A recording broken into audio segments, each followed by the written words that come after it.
there's always this thought among pregnant women na, is it bad to exercise during pregnancy or is it good to exercise? There are several studies out there, especially with yoga, because it's more, you can have a more low intensity type of yoga for pregnant women. So you can read a lot of articles. But this particular one, Shenzhen Gong, the group that practices this in Manila, they came to our department, so the Department of Physiology, and then they wanted to see the effects of Shenzhen Gong on different parts of the body. And one was, since I was doing pregnancy, I suggested this study to them. So that's how it started. Sa tuwing nagbabasa kayo ng mga research papers, nagtataka din ba kayo kung paano ito naisipan gawin ng mga researchers? Paano nila na-transform ang idea nila para maging isang actual na research project? Saan sila kumuha ng funding para magawa to? Paano nila nalaman na ang results nila ay pwede na nilang ipasa for publication? Dito sa Behind the Science podcast ay kakausapin natin ang ating mga Pinoy scientists para ibahagi hindi lang ang mga resulta ng kanilang pag-aaral, kundi pati na rin ang mga behind the scenes or behind the science stories nito. Simula sa kung paano nila ito naisipan gawin hanggang sa na-publish na nila ito. So this podcast is in partnership with the UP Resilience Institute, the Philippine Agricultural Scientist, the Philippine Journal of Fisheries, and SciEngJ. So ang UP Resilience Institute ay long-time partners na namin dito sa podcast. Nung nagsisimula pa lang kami, nandyan na sila para tumulong sa amin. At para lang sa kaalaman ng lahat, ako ngayon ay isang UPRI Research Fellow. The Philippine Agricultural Scientist is the first international journal in the Philippines and Southeast Asia in the field of agriculture. It is published by the University of the Philippines, Los Baños, College of Agriculture and Food Science. It publishes articles in the fields of tropical agricultural science and related areas including environmental science, food science, engineering, biotechnology, economics, rural sociology, development communication, agroforestry and silviculture, and marine and fishery science. The Philippine Journal of Fisheries is the official publication of the Department of Agriculture, National Fisheries Research and Development Institute. It covers all aspects of fisheries, both in basic and applied sciences, as well as related fields of studies such as capture fisheries, aquaculture, post-harvest technology, marketing and industry, ecology, oceanography, conservation, biotechnology, food safety, socio-economics, and systematics in freshwater, estuarine, marine, and other identifiable water habitats. SciEngJ, formerly known as the Philippine Science Letters, is the official journal of the Philippine American Academy of Science and Engineering. It covers studies in the natural, physical, mathematical, computational, and social sciences, including those related to agriculture, health, engineering, environment, education, and technology. So kung may paper kayong gustong i-publish at pasok ito sa scope ng mga journals na ito, please consider submitting to one of them. At syempre, importante, take note na hindi kayo pwede mag-submit ng sabay-sabay sa 3 journals na ito. Kasi bawal yon. Dapat sa isang journal muna kayo mag-submit. At ang mga journals na to ay index na rin sa Web of Science, Scopus, ASEAN Citation Index, and sa Imago Journal Ranking. Kaya masisiguro nyo dito ang mataas na standard at mabusisi na review process para masiguro ang high quality papers na pinapublish. So if you're interested in publishing your research in one of these journals, check nyo ang guidelines at ang links ay nasa description. Magandang araw mga kapwa siyentista at welcome sa isa na namang episode ng Behind the Science podcast. So our guest is a doctor. She obtained her MD from the University of the Philippines and later completed a PhD in medical sciences at Tohoku University in Japan. She is also a professor and the vice chair for postgraduate education at the Department of Physiology in UP Manila, and her specialization is in obstetrics and gynecology. So without further ado, let's all welcome Dr. Clarissa Velayo. Hi, good morning everybody. Good morning, Paul. So, good morning po, Doc. So, ngayon pala, ang pag-uusapan natin ay isang paper na na-publish ni Dr. Velayo sa SciEngJ na journal. And, ayun lang. Side comment lang, medyo natatawa ako sa episode na to kasi sigurado ako pag napanood to ng magulang ko ay hihingan na nila ako ng apo. So, Oh, Sige, so ang pag-usapan natin is about pregnancy and yung exercise na pwede niyong gawin during pregnancy. And the usual, bago natin puntahan yung study ni Dr. Vilayo, alamin muna natin yung journey niya kung paano siya naging doctor and researcher. So, Doc, can you share with us, kailan niyo po na-realize na gusto niyo maging isang doktor? okay, mahabang journey yun. So, actually, grade 7 ko nalaman na I want to be a doctor. What kind of doctor? That came when I was in med school already. I think ever since college, I really liked to do research. I was really interested in doing research. So that went with me, no, sa college, med school, and when I took up my residency. So I won't tell you how many years that takes. But when I reached residency, so it's either papasok ka sa subspecialty or general OB. And I was thinking, of course, to subspecialize. But I wanted a break from the clinical. I wanted to do something different. So that's when I went outside the country to do research fellowship. So I went to Japan for that, sa Tohoku University. And I did research, and that went to another stint naman in the UK, where I continued my research in Japan there.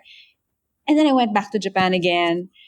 And, the rest is history. I was always still doing research, even if I was, still studying to complete all my medical studies until I ended up doing the fellowship, all the clinical fellowships and all. And I always had some kind of research component ongoing there. And so when I ended up being faculty here in the College of Medicine, that continued. So I'm really not just a 24-hour clinician. So I teach and I do research as well.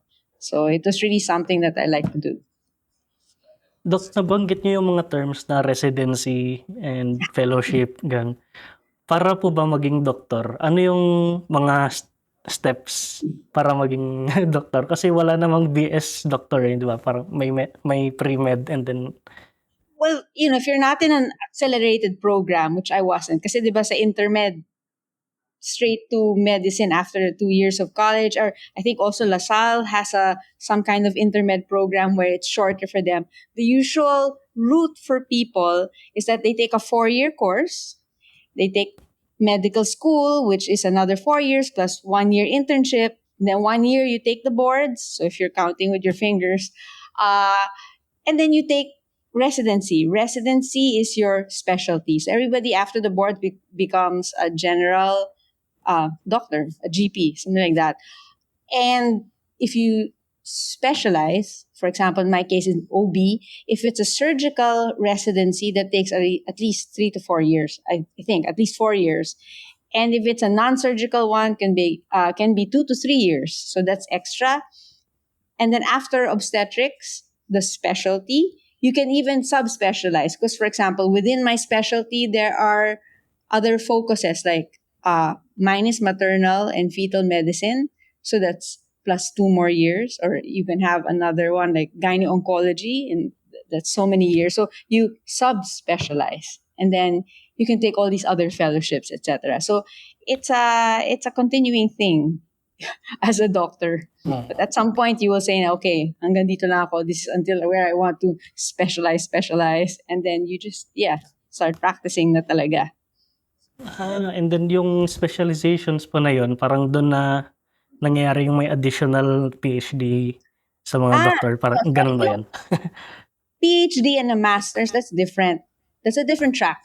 So aside from, becoming a resident, graduating, and then becoming a fellow, etc., and taking the boards for that, you can also take a master's and then a PhD. But I would say those who take a master's or a PhD, they're actually on the academic and research track. So that's additional from their medical studies. Some nga take MBA kasi hospital management yung gusto nila, things like that. So, so that's aside from that. So with that po, ano po yung tawag nito? Hindi ko alam kung tamang tanong to. May differences po ba yung pagka-enroll mo ng graduate school for PhD, ganon, may difference ba siya when you go to med school? Ano yung mga, like, Uh, anong training na nangyayari doon for that PhD and doon naman sa med school? no, med school is for you to become a doctor, for treating patients, for a clinician, okay, whether surgical or not. And then grad school or postgraduate studies, even if you're not a doctor, any other field, they will have that. And it's for, I think, a master's. I would describe a master's as something as uh, gaining extra knowledge beyond the usual college level knowledge, or for example, biology, something like that. So you'll master in something else. And then additionally, when you have a master's, because you also have a thesis for that, you contribute to the body of knowledge. But when you go up to the PhD level, your contribution is much greater and novel. Dapat. It's not like you want to prove already what's there. It's like you're trying to make something really new. So it's a bigger, heavier um, level. And then, yung specialization niyo po ngayon is obstetrics and gynecology. Yes, that's So, my specialty. ano po yung ibig sabihin nun and bakit yun ang napili niyong specialization? First thing that comes off my head was I didn't know what I wanted till I was third year medical school. I always thought that I some kind of surgery, okay, some surgical specialty. And then when I rotated in obstetrics here sa PGH, I loved it. I enjoyed it very much. I like the concept na I'm treating two patients, the mom and the baby. And it was an enjoyable rotation for me. So I ended up there. I used to want to think na I'd be either ophtha, as a big fan of Jose Rizal, or ANES, because that looked like a really nice specialty as well. But then obstetrics won me over. Then, ay, question po pala, dun sa pag-PhD nyo, di ba, 2013 po kayo graduate sa PhD. Then, kinakalculate ko lang kasi, di ba, for the PhD, parang 3 or 4 years. Tapos sa Tohoku pa kayo. So, at that time, na-experience nyo po yung earthquake dito sa Japan? I don't want to say I was lucky, but I did the 2 years before the earthquake, I was in Japan. And then I went to the UK for 2 years for a fetal medicine fellowship. And that's when it happened, the earthquake. So I was crying there because, it was like my second home. And I was watching, wow, nag-earthquake sa kanila. And it was hard to get in touch with everybody there at that time.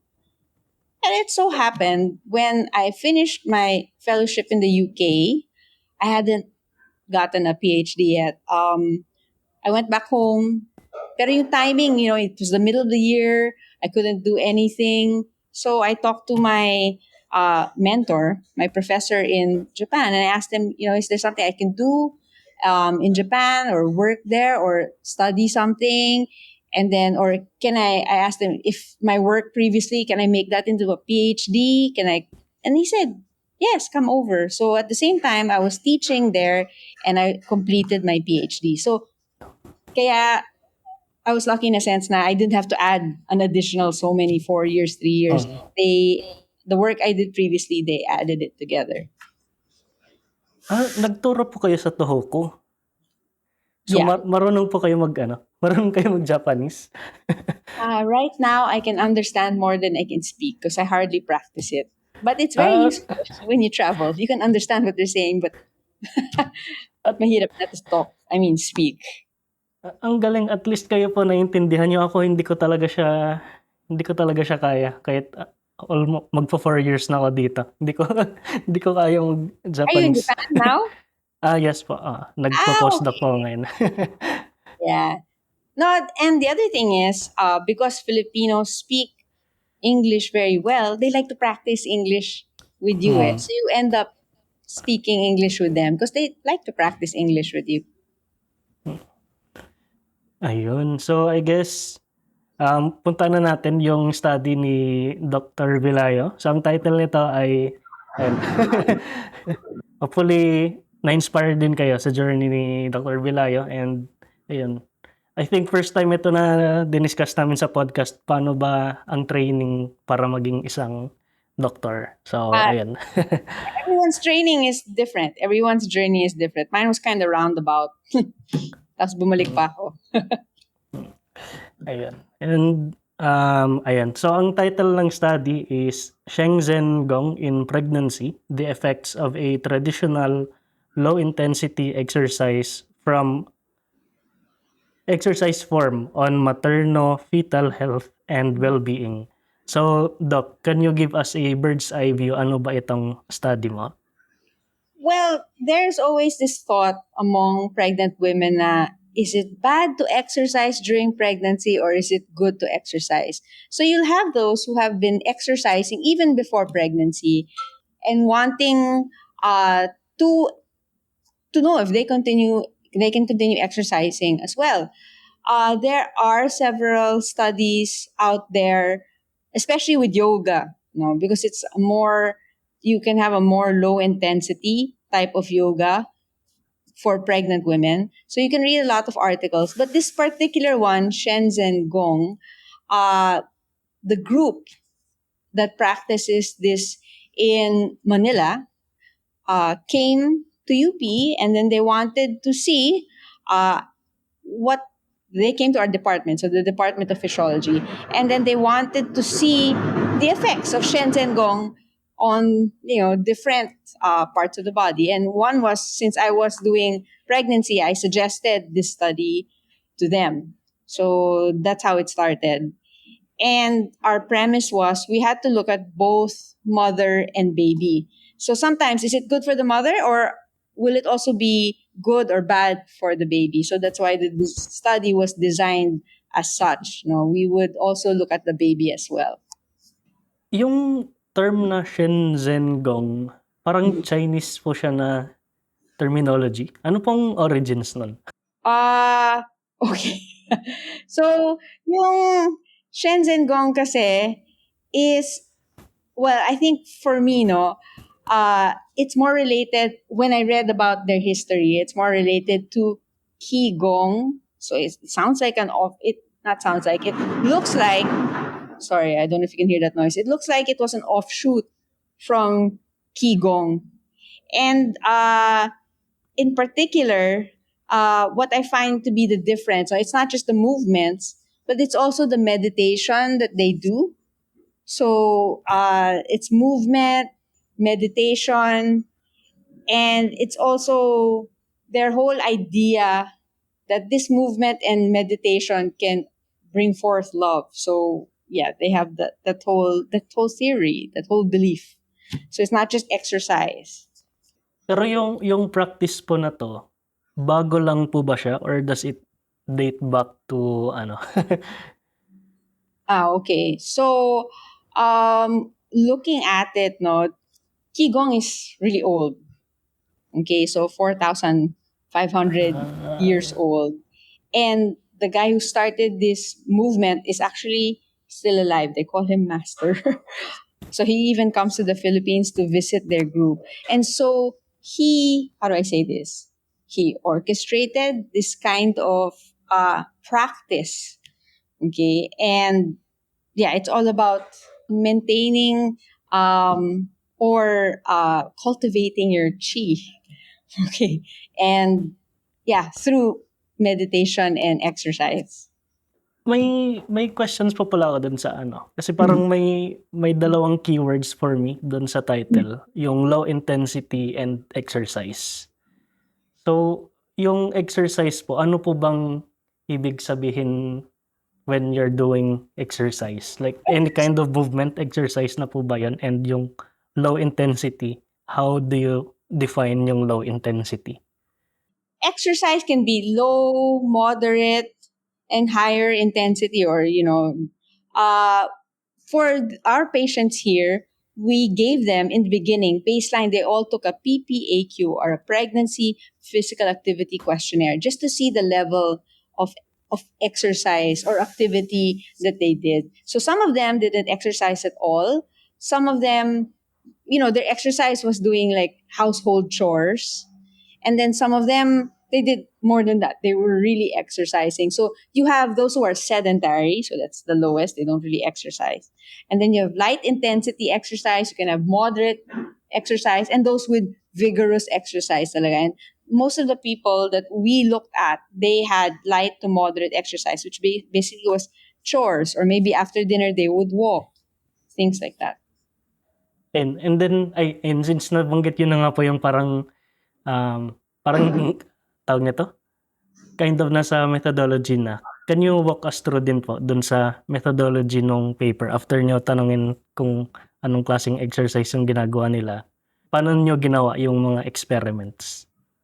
Okay, so basically we recruited women very earlier on. So we would, like in their first trimester, and that was done because we had to make sure that they were all of, the same age, and we knew the right age of the baby. How the age of gestation was very important. Na established talaga siya. And then we also did baseline ultrasound tests, blood tests, physical tests like getting the blood pressure, oxygen saturation, capillary blood glucose. We did that. And so when they were recruited, they fit our inclusion criteria. We divided them like one group, sedentary lang, no exercise. And they would just come back certain time points for same kind of tests. And then the other group, we call them chronic exercise because they would actively come, and we had Shenzhen Gong instructors, our partners in this study. They would come and they would have exercise sessions. And before and after those exercise sessions, they also had to go through a questionnaire because we wanted to test their mental well-being before and after the exercise. And that went on, no? They could come as often as they like, but usually on average, they came at least 5 times or 3 to 5 times, and the most, even more than 10 times, no? And we encourage them to even practice both standing and sitting forms and the meditation at home. So that was the chronic exercise group. And then we call them the acute exercise. So we recruited them. They never joined the exercise session, but at around 26 to 32 weeks, they came and joined just one session. And then we did all those testings before and after the exercise session. So for those time points where we did special tests before and after exercise, and that's to all groups. No, that was between 26 to 32 weeks, and they would come before exercise. We would do ultrasound. We would do fetal ECG of the babies. We would take all the physical characteristics like BP, etc., etc. They would exercise, and then afterwards, we would do the same test again: ultrasound, fetal ECG, get their BP, etc., etc. So that was it. And then we waited, of course, until they delivered. So we had that outcome after. Because in any maternal study, diba, outcomes are very important. How are the babies after, etc., etc. Pero paano nyo po, paano nagagawa yung ganong klaseng experiment? Like, anong klaseng mga permits yung kailangan yung pagdaanan to do it? Yeah, so any study that we do here in UP, we first write up the protocol, and then, this is vetted by your department or reviewers already within the department, and we submit it for ethical approval.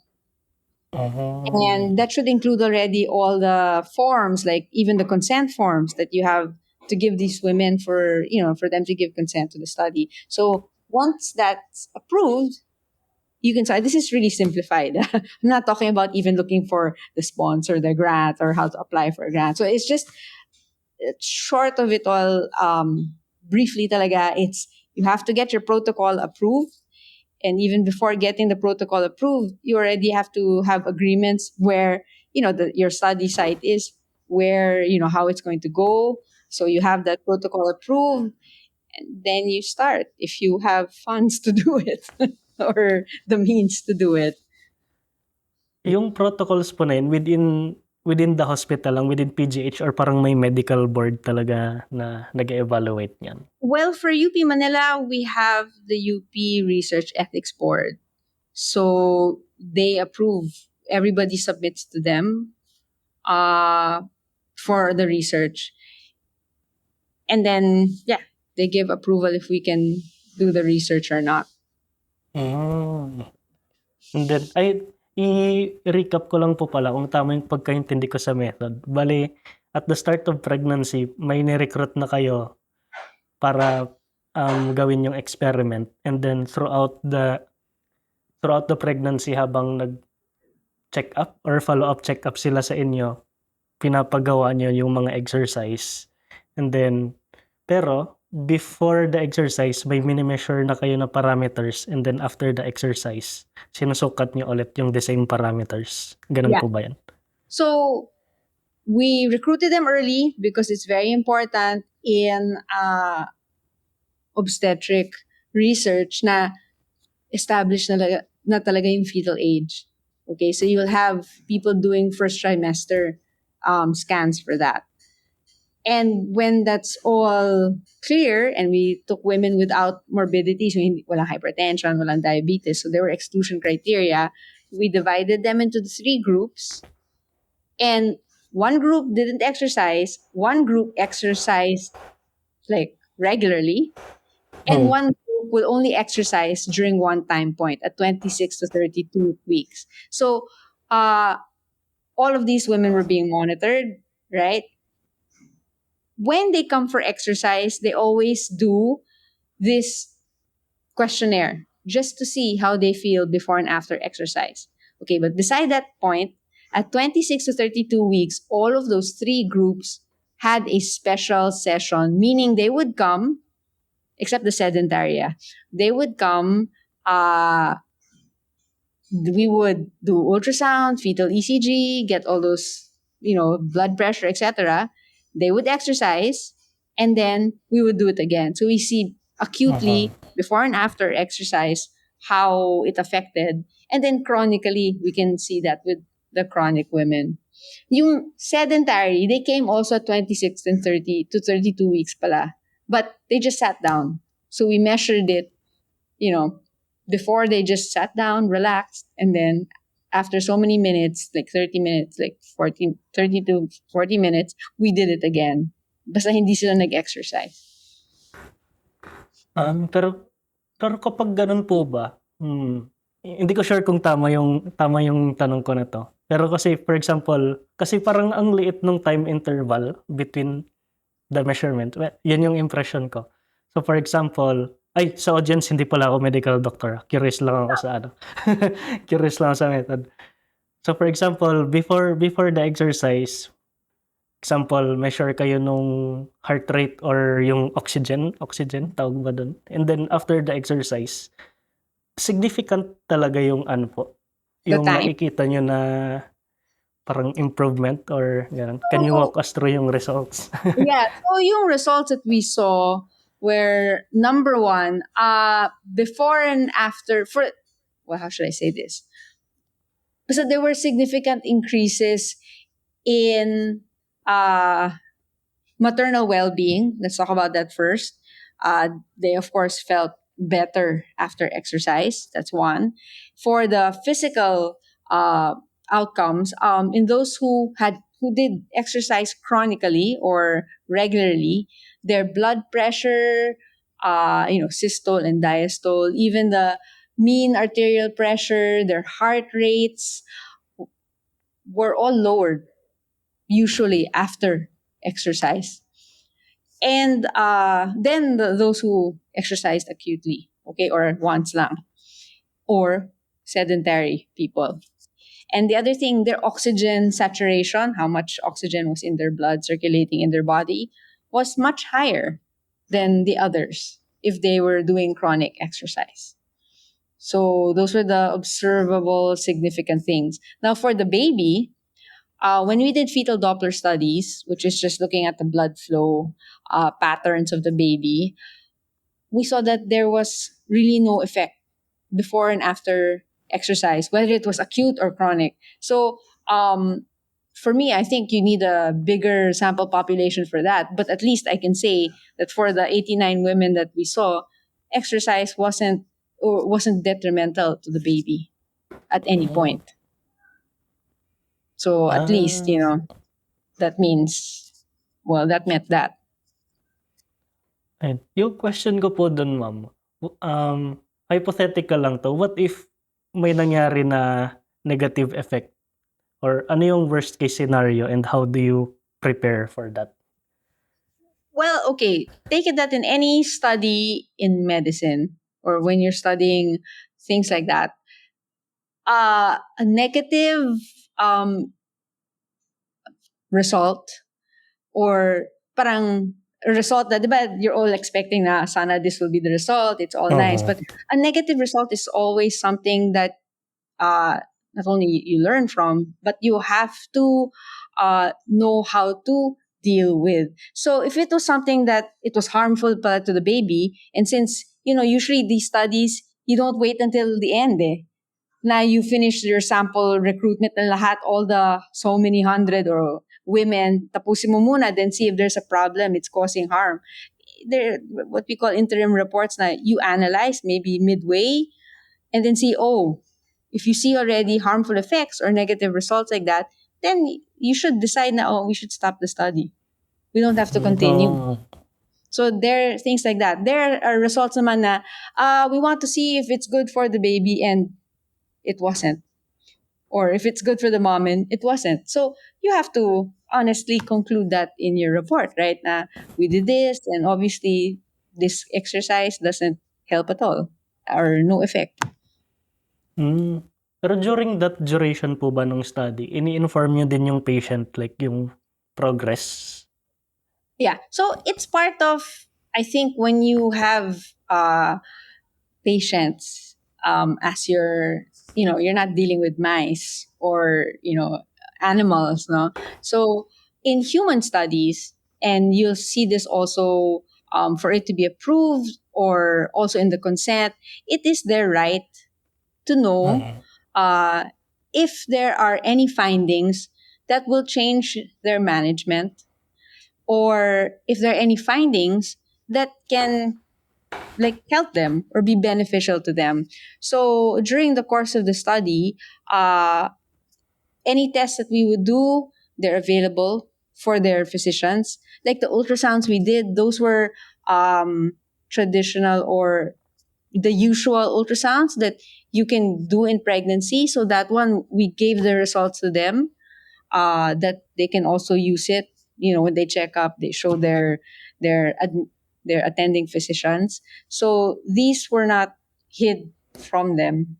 Okay, but those were the validated tests. Now tests like, for example, if you were dealing with something that's not validated yet, or it's not a traditional test that you would give, um, you can tell them the results, but you have to explain to them that this is what we're studying.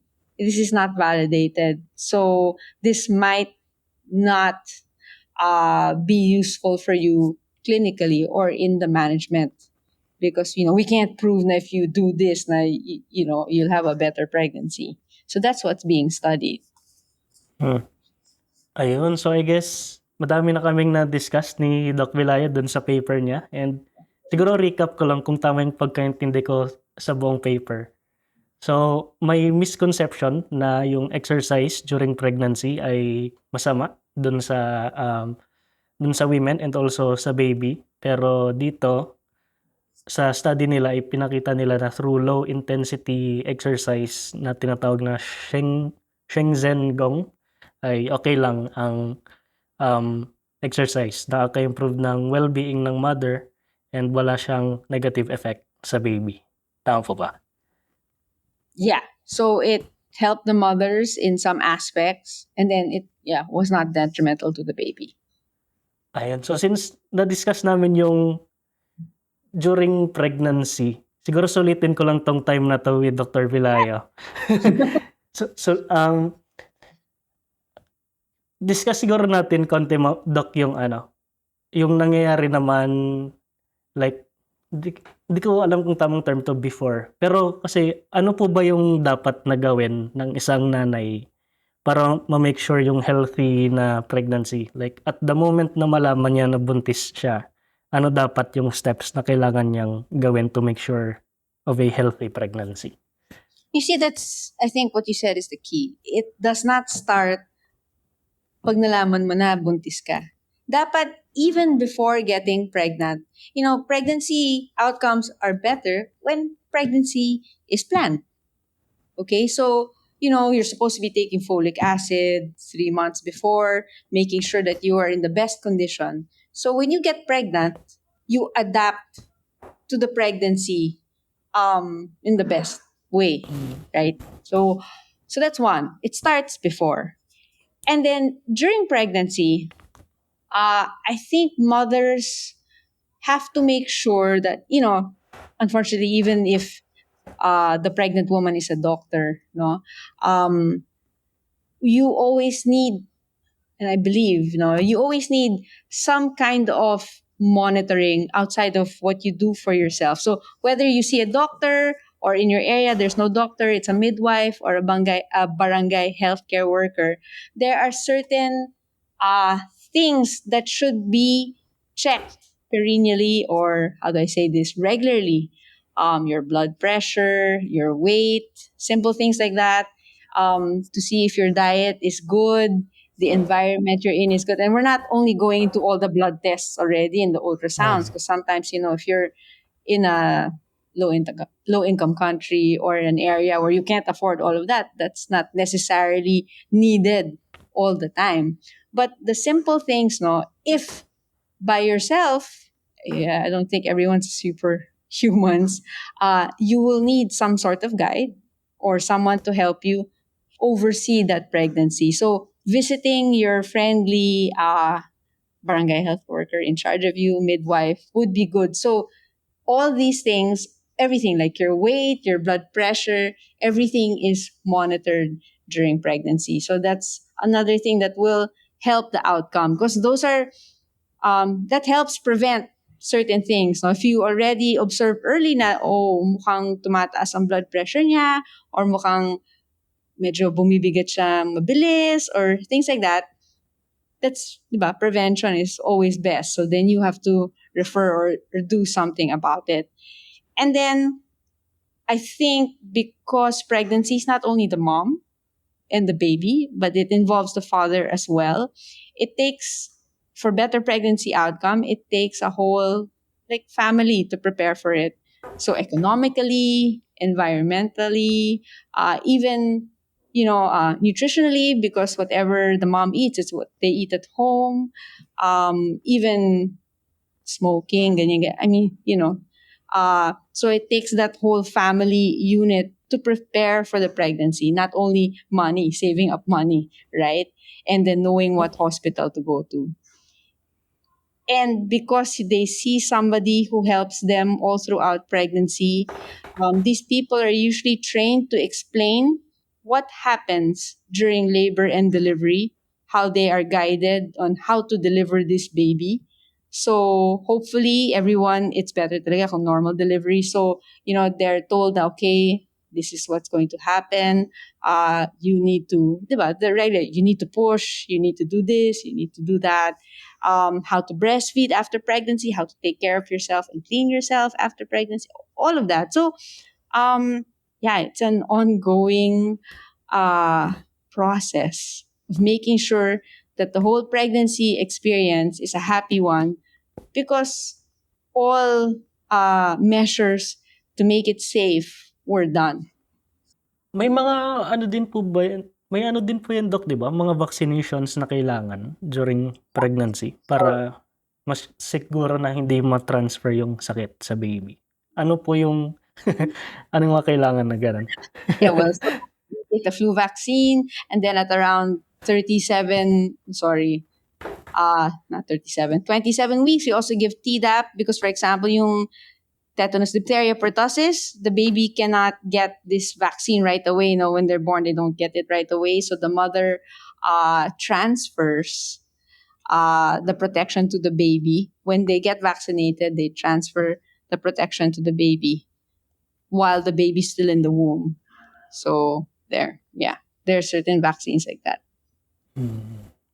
Ayan, so madami na kaming na-discuss ni Doc tungkol dun sa study niya, and also I hope nakapagbigay din kami ng information about pregnancy. Yeah, first episode ito tungkol sa pregnancy. And I'm sure hinga Huwag na na yung ako ng apo. Yeah. Ngayon punta naman natin yung more on behind the scenes ng study. So kanina Okay. nabanggit na ni Doc yung before doing the study, you actually have to prepare the proposal, yung paghanap ng funding, ganon. So dito po sa study nyo, paano nyo na-fund yung study at gano'ng kalaki yung kinailangan to do this?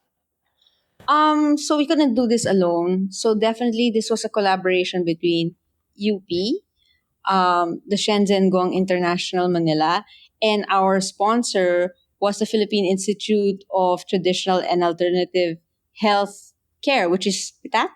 So actually PITAC DOST. So they have this grant for this kind of studies using alternative care.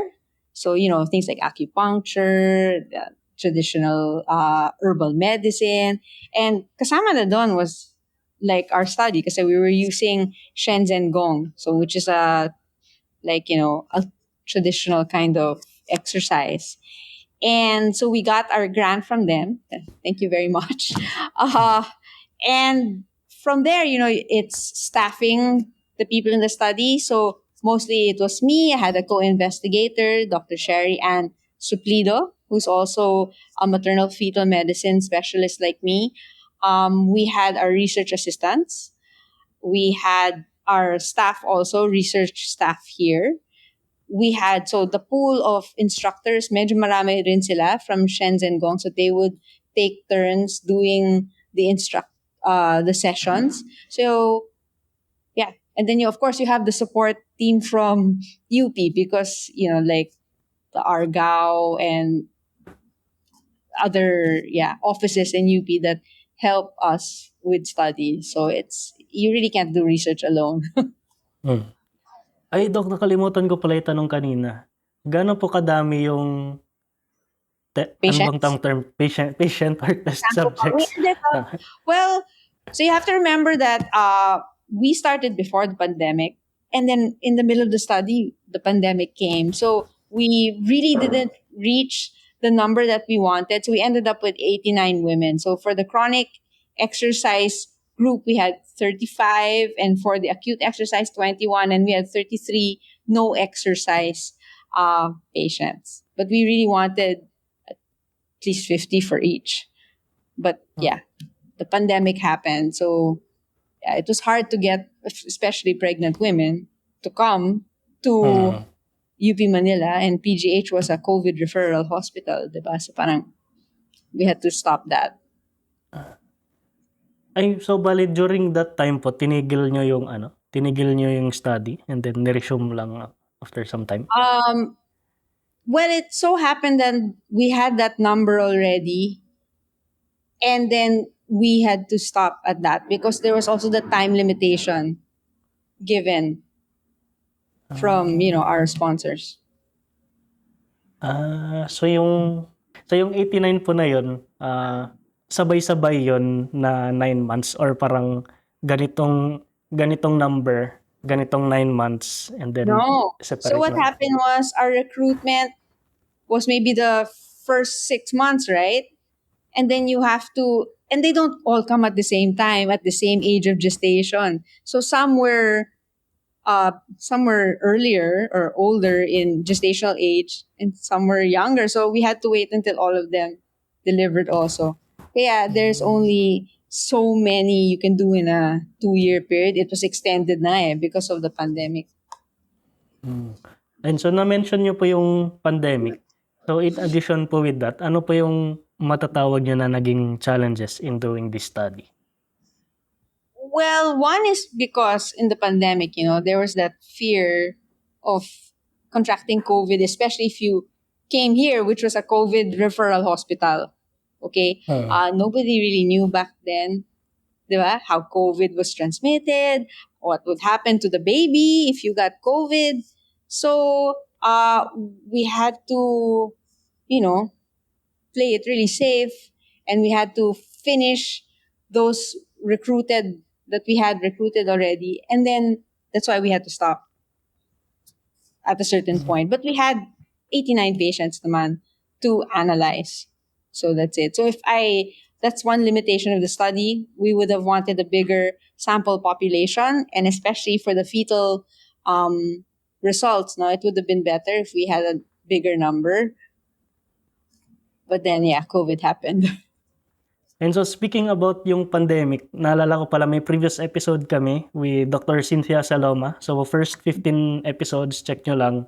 Pinag-usapan namin doon yung the science behind the COVID response. Dahil at that time, si Dr. Cynthia Saloma ay Executive Director ng Philippine Genome Center. So sa audience natin dyan, please check nyo yung previous episode namin na yan. So ayun. Going back dito sa episode natin ngayon, ano pa yung consider nyo na memorable na good and bad experiences in doing this study? Wow, ang dami. So two things come to mind, no? One is dealing with government funding sources. Yeah, there's a lot of paperwork. I previous to this, my other grants came from like an international grant, things like that.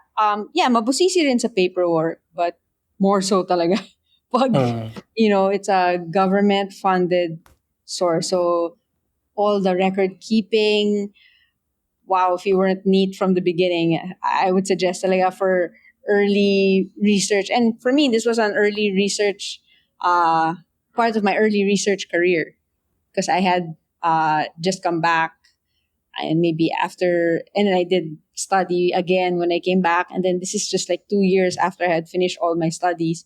So this was a major project for me, and it was my first time to work with a government grant. So I think, yeah, that was one major thing. I had to learn how to, learn all the forms, learn all that. This is how you do this, and okay. So, and I guess even in other countries, that's how it is. About whatever grant giving body, there are certain requirements. So you have to learn how to do it. It's hard to do it alone. You need the research staff to do it. Yeah, so that's one major learning. My second learning is that, I'm dealing with human participants.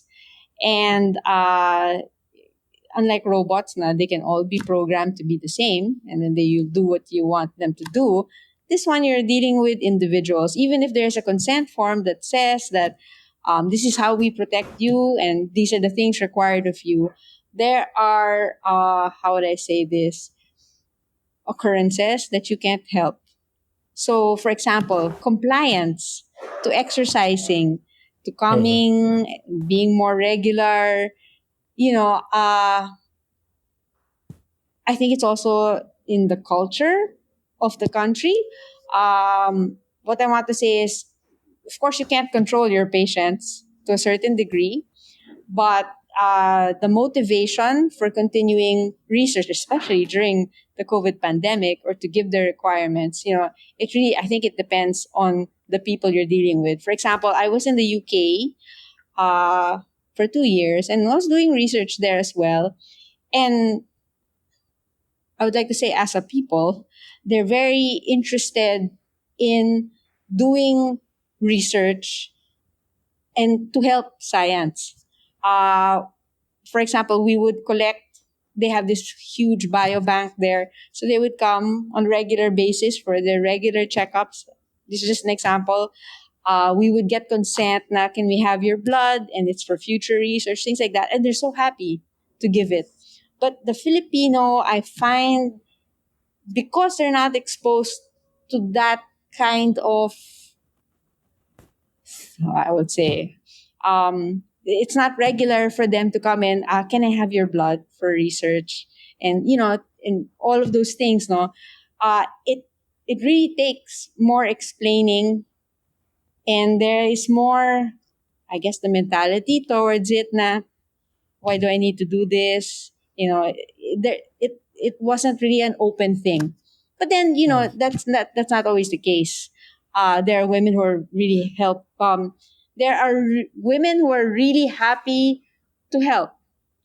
But I find that here, and it's because we're an LIC, a low income country, um, they're happier to help, also because there's a big benefit to them that they see, because they get an honorarium, or they will be Mhm. fed, or they will, things like that, or they'll get a free ultrasound.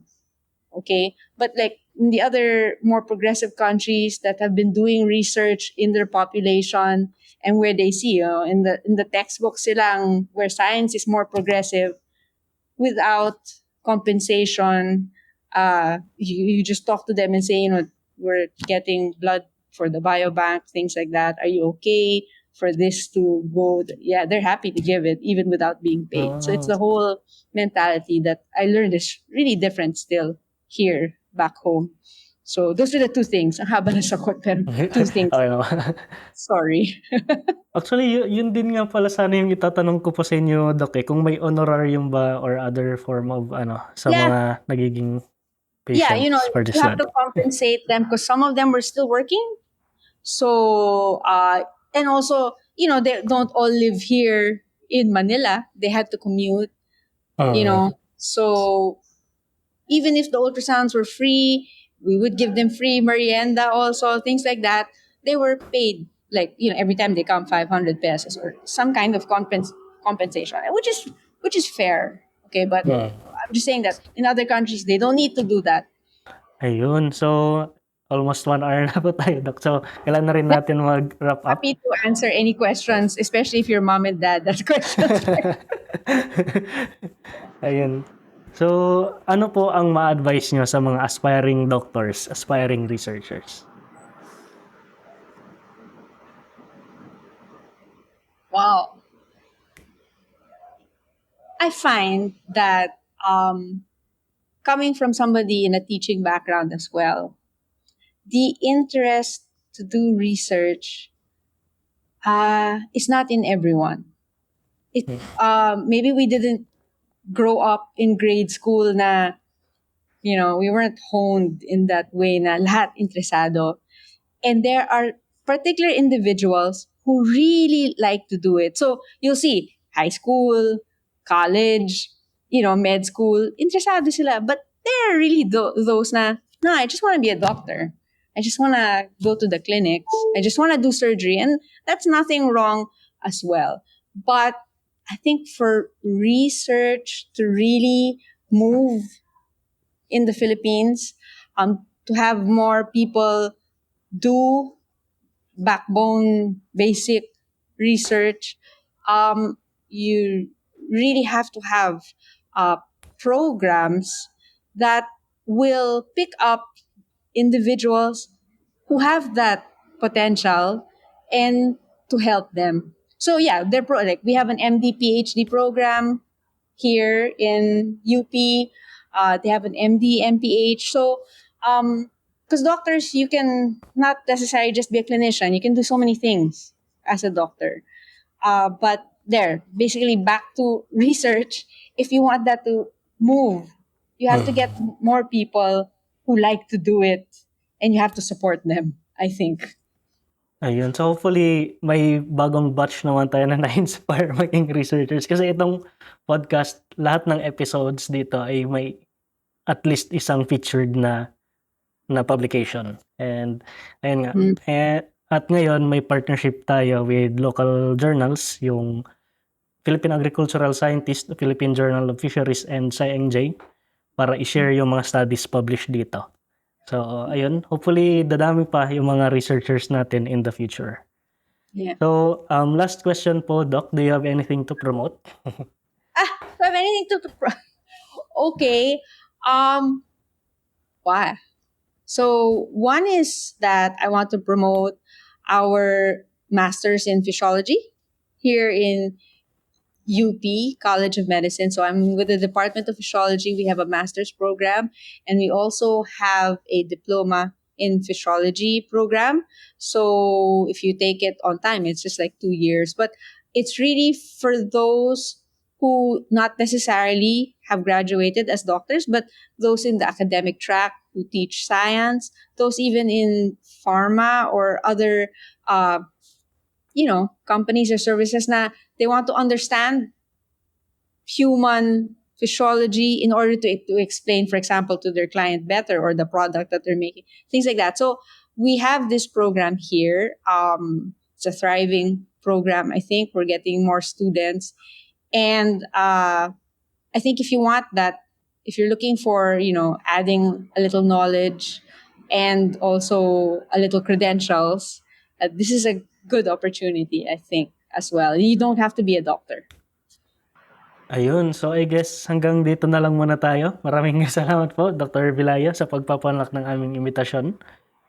At maraming salamat sa lahat ng audience na nakinig at nanood. See you everyone next week. Madaming pa tayong pag-uusapan na research na ginagawa ng ating mga Pinoy scientists. At kung nag-enjoy kayo sa video na to, please don't forget to like and subscribe and also share nyo na rin sa mga kakilala nyo.